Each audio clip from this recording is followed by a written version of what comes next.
So you've got the presidents of the two biggest economies in the world right here in big tech's backyard, and everybody has questions about AI. How much do you think AI is going to drive economic growth in the Asia-Pacific region and really the world, let's say, over the next decade? It's a big question. It's a good warmer, I think. Look, obviously, rightfully, I think the excitement around AI is well-founded. I'm glad it's a big topic. Let me start with the Asia-Pacific question. One of the things that excites me is if you're in a region, unlike the past technologies, take the PC revolution, you have to in some ways play catch-up. Mobile was the first transition, I think, in Asia. You almost co-developed it. I look at Android, it wouldn't have happened without all the work we did in Asia, our partners in Asia, be it Samsung or HTC in Taiwan and so on. But I think you started leapfrogging, and you don't need to play catch-up with legacy. I think AI takes it the next step further. I think it's the first technology. I think you're all in a real position to be right there from the start and have a seat as this technology develops. So I think that has profound implications. You all can be as AI native as what's happening in the US and so on. So I think in that way, it's going to have a big impact. I think the way you do that, though, is by, as APEC countries, I would say you have to have a pro-innovation mindset. You have to embrace it at the start. Make sure you have the right infrastructure in the country to facilitate AI innovation. You're thinking about the right balanced regulation, both from an innovation and safety standpoint. And then as government, maybe lead the way. What are the projects you can visibly do? How do you use AI to digitize services and serve your citizens better? I think if you lead the way and then invest in skilling, et cetera, I think there's a real chance. So I think it couldn't be more exciting. India, your native country, is now the most populous country in the world. Do you see AI as a massive opportunity for India, or could it lead to a massive dislocation, given the number of lower-level coding, customer services jobs based there? I do think it's going to be a massive opportunity, across. India has to make progress on many, many fundamental areas, right? Be it healthcare, agriculture, food security, climate change, and so on. So an AI is going to help us make progress. So it is a big opportunity. I think even on the labor market, a few things I would say. There's a study from MIT economist David Order that if you look at today, a vast majority of jobs that exist today are in new specialties or categories that have come about since 1940. So in some ways, this can be counterintuitive. Over the last 20 years, we've all worried about automation, and it hasn't quite played out the way we have predicted it. Having said that, I think your question is important. I think for many jobs, it also has an opportunity to play it out in a much better way, right? Make the jobs easier to do. Like, if you can imagine, how do you have radiologists to cover India's breadth of population? AI can actually help expand access. But finally, there are a category of jobs where there will be a shift. And I think that's where the only way to make progress, no one can do it alone. You have to invest in the hard work of skilling and workforce transition. That's true for India. That's true for every country in the world, I think. You've met with President Biden on AI in Washington, Prime Minister Sunak on AI in London. How do we get to global consensus on smart AI regulation? It's not going to be easy, but I would start from this premise that AI will proliferate. So this is not the inherent nature of software. AI advances will get out to all countries. And so it is naturally the kind of technology, I don't think there's any unilateral safety to be had. We all have a shared incentive to solve for safety. You could have AI go wrong in one country that will impact every other country. So in some ways, it's like climate change in the planet. We all share a planet. I think that's true for AI. So now that you know that will be true, I think you have to start building the frameworks globally to make progress. I've seen encouraging progress when the G7 happened in Hiroshima. I think it was a good start. You've seen more progress. The UK AI Summit last week, the administration here, the White House has been leading the way as well. And I saw good, encouraging announcements even yesterday for US and China to start having a dialogue on AI. Well, that was my next question. Should Chinese regulators be part of this conversation on AI regulation? My sense is there is no way you make progress over the long term without China and the US deeply talking to each other on something like AI. So I think that has got to be an integral part of how you make progress. So I think I'm glad to see it. And we have to lay the foundations. The good thing is we are still in early days of the technology. So laying the foundations now will allow us to work through the tough issues and build a common framework over time.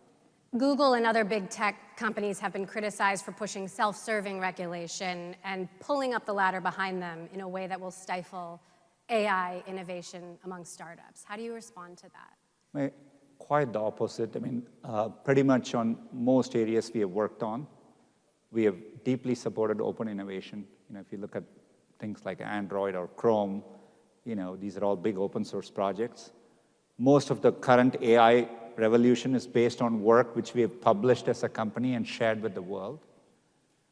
And I think as we move ahead, open source is going to play a critical role in driving AI innovation forward. And I think we have to be careful not to do regulation in a way that either harms open source technologies or smaller companies. So I actually think we care about that. Having said that, I think we are also being asked to contribute for how would you tackle AI safety, right? And so we have to think through issues like that. I don't see this as being at odds with each other. For example, next year about 2.5 billion people around the world would participate in an election. Right. The biggest election in history is going to be happening in India. Yeah, that's right. And many more countries around the world, including the US. Mm-hmm. So maybe almost 1 in 3 people in the world may participate in an electoral process next year. So how do you think about, generative AI, causing misinformation there? These are real problems. So we are thinking through areas like that, but I think that is not that shouldn't hinder innovation because of the opportunity we talked about earlier. So we think about this framework as being bold and responsible at the same time. And I think it's important to do both, and I think that's true for governments as well. We've already seen, as it pertains to India, 3D generated holograms of Prime Minister Modi, AI generated voice and songs. How do you think AI, and obviously the US presidential election coming up as well, how do you think AI is going to further test election integrity? I think, over time, it's going to lower the barrier for creating, artificial information, which may or may not mirror what's happening in the real world, right? And that barrier will come down. So in this cat and mouse game, how do we amp up our defenses against that? We are in early stages, right? We were one of the first companies to announce a watermarking technology for image generation. It's called SynthID, done by DeepMind, and we are providing API access to it. But all of us need to tackle it. These are areas where regulation will have to play a role, right? I think governments will have to, over time, pass regulations about what is okay for some of this synthetic content, and so which is why I think you have to think about it together. OpenAI CEO Sam Altman has said repeatedly he wants to know more about what's happening with AI in China. What do you know and what do you not know about where China is on AI? Look, I think they're making, from what I can tell, they're making deep investments in AI. The scale of AI research talent in China is just simply astounding to see. So I think, in some ways, this question, China is going to be at the forefront of AI, and I think that's a given. And so the question is, how do we work over time, both for other countries to make sure you're making progress in AI, and over time, how do we develop the frameworks where countries can coexist peacefully in a world in which AI will be everywhere. President Biden actually just said he doesn't see the US decoupling with China, but the world does seem to be on a path to two separate internets. Do we continue in that direction, and what does that mean? It's tough to say.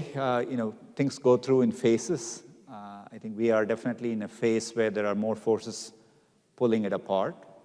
But inherently, these technologies also facilitate easy exchange of information.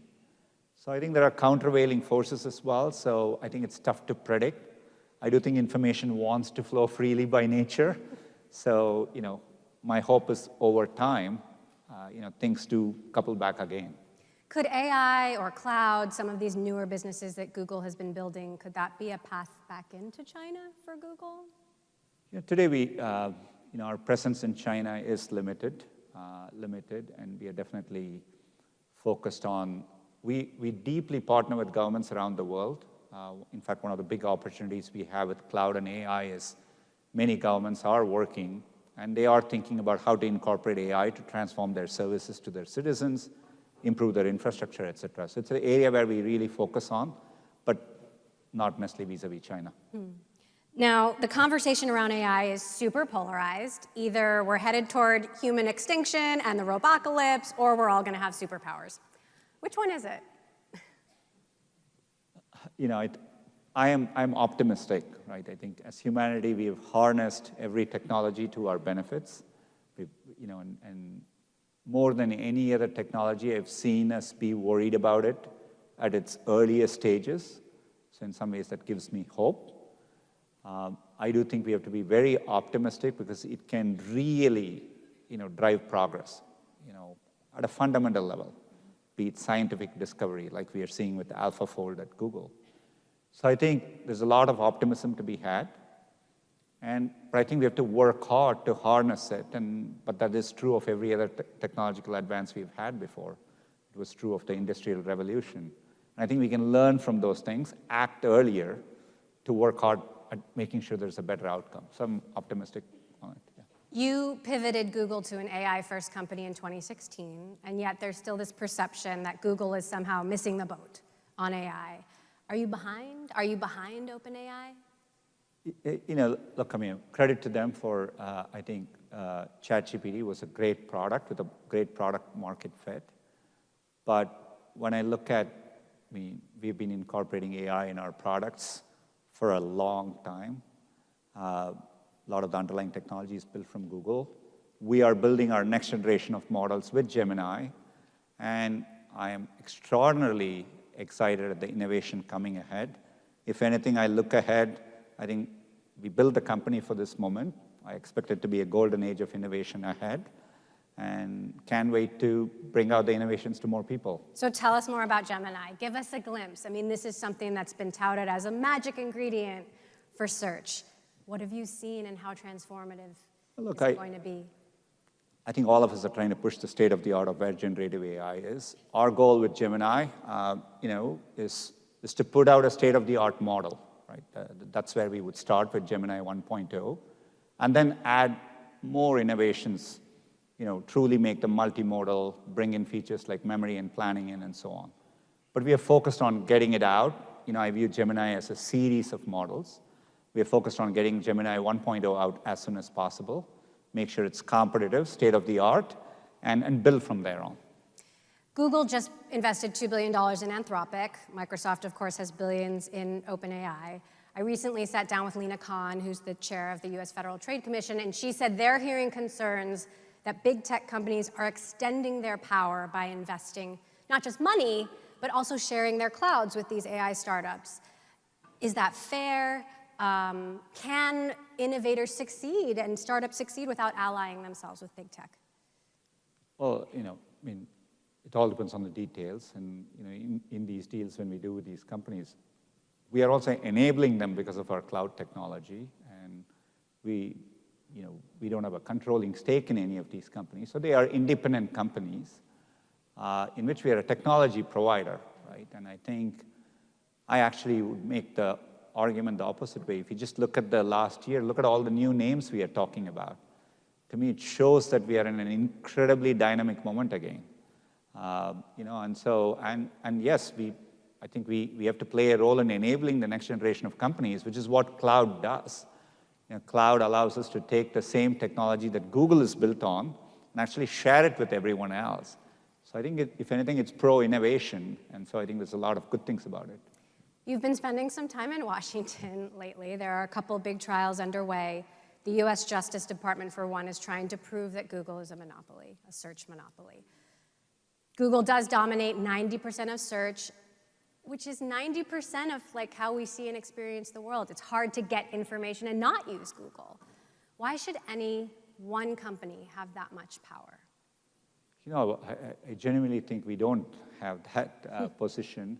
We are not 90% of users' information needs. I look at my kids' generation on their phone. They have access to the entire world's information at their fingertips. They're getting a lot of their information from social media. They get to go to wherever they want. And so, those are, people don't always go to a general search engine for information, and that plays out in the ads market too.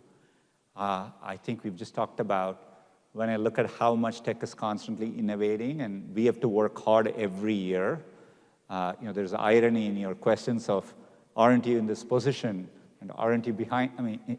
So both can be true at the same time. So it's clearly a dynamic moment, and I'm glad we get a chance to make that case. And so I think the facts will speak for themselves. Some of Google's work with governments around the world has gotten pushback from your own employees. Obviously, we've got the world watching the Israel-Hamas war right now. You've got a contract, Project Nimbus, whereby Google provides cloud and AI services, along with Amazon's AWS, to the Israeli military and government. Can you give us an update on that project? It's very much in line with what I said earlier. We work with governments around the world. We think it's a responsibility. AI is an important technology. How do you use it to modernize your country's infrastructure and your services? Project Nimbus this was a RFP from Israel's Ministry of Finance to modernize their digital infrastructure, and that's the project, and we're proud to be doing Project Nimbus like we do with many governments around the world. There was, Russia, Ukraine, now we've got Israel and Hamas. How do you think about wielding Google's geopolitical power in a time of conflict? Look, I view us as a partner to, like-minded governments which share democratic values around the world. I think we can be a critical technology partner. I think we want to participate in important issues that affect these countries, be it skilling and educating their workforce, be it bringing access to more knowledge and information, and that's the role, and be it helping them build out their digital infrastructure, including AI. And I think that's the role. We don't see it in a geopolitical context. We see it in an enabling context. We want to be partners to these companies. And, and there are times information plays an important role in these moments, and we want to get those moments right. And so that's the way I think about it. Mm-hmm. Google, and so much, not every government is like-minded, right? Google and so much of US tech relies on Taiwan for chips. If tensions escalate between Taiwan and China, how big a threat is that to the US tech industry? And is enough being done to mitigate that risk? This goes beyond Google. I think in today's world, a lot of the semiconductor manufacturing technology, comes out of the innovation from Taiwan. And, that's a dependency which exists. And so, but this is not a unique Google thing. And, my sense is it'll be that way for a long time to come. 8 years ago, you changed Google's motto. Google changed its motto from "Don't be evil" to "Do the right thing." What does it mean to do the right thing in an AI-powered world? Hopefully AI will also help us, give inputs to it. But look, I think it has to be grounded in the fundamental values of humanity, human rights and universal human values we all agree on has got to be the foundation for it. And you have to build it up from there. Mm-hmm. And there'll be a lot of debate about it, but that's the foundational thing I would go back to. And as long as AI reflects the essence of what's innately good about humanity, I think we'll be okay. Everyone likes to ask you what keeps you up at night, and I'm curious, right now, this year, what do you worry about? Look, I I'm excited because it's an extraordinary moment of innovation. When I look at the pace of activity, even at Google, it reminds me of Google's earliest days. So there's a lot of energy I get from that, innovation, because it plays out and will drive benefits in the world. I do worry about many things, making sure we are meeting the moment and moving fast as a company, to making sure, to the election question we talked about, getting it right and a responsibility to do so. So it's a balance of all of that. All right. Sundar Pichai, CEO of Google, thank you for spending your time with us today. Thank you. Thank you. Thank you.